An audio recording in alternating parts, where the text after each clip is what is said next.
General Muhoozi Kainerugaba posts a tweet. Within minutes, WhatsApp groups are buzzing. Radio presenters are talking. TikTok creators are reacting. Journalists are writing headlines.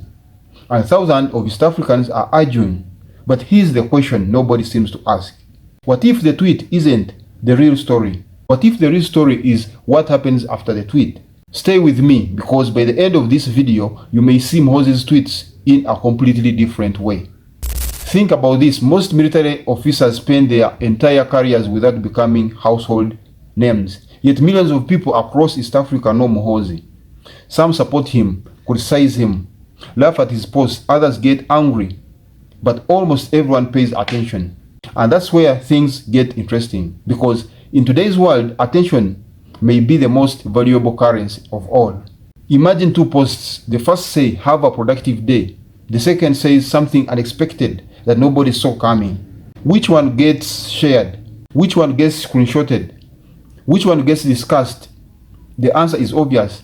Human beings are naturally attracted to surprise. Our brains are wired to notice things that break normal patterns. Psychologists call this the novelty effect. The unusual grab attention. The predictable gets ignored. When a tweet shocks people, they don't just read it, they react to it.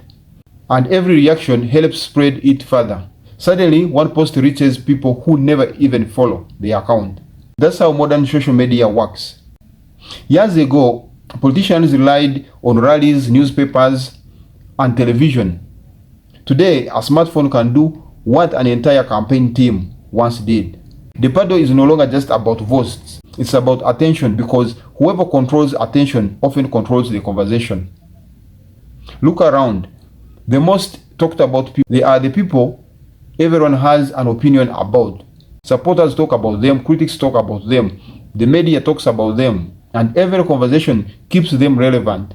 Whether people agree or disagree almost becomes secondary. The key thing is that people keep talking. There is another pattern many people notice. A lot of Muhoozi's posts project confidence, strength, boldness, fearlessness. Throughout history, strong personalities have attracted followers. Why? Because certainty is attractive.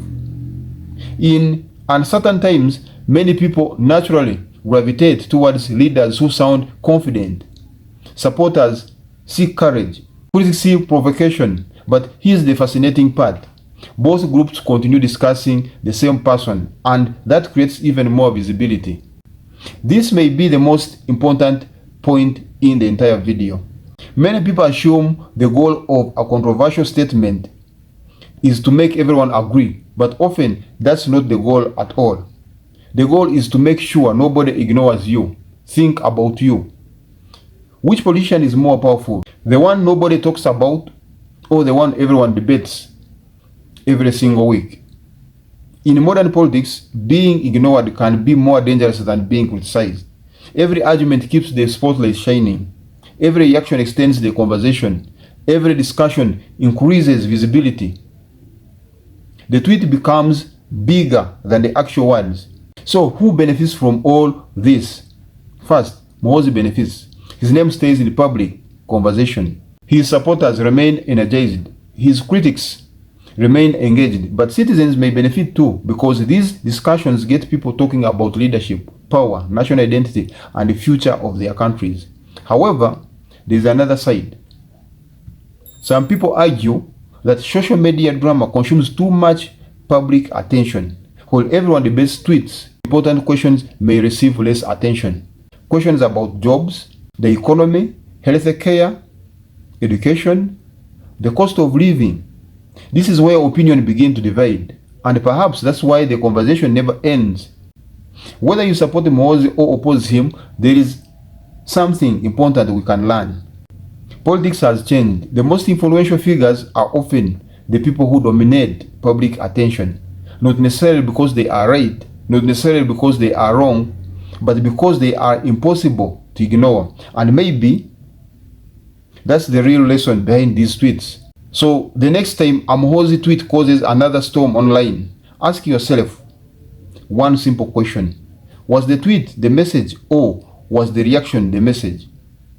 Because if millions of people spend hours discussing a single post, Perhaps the biggest victory happens the moment everyone starts talking. Now, I want to hear from you. Are Muhoozi's tweets simply personal opinions, or is there a larger strategy behind them? Comment below, let's discuss.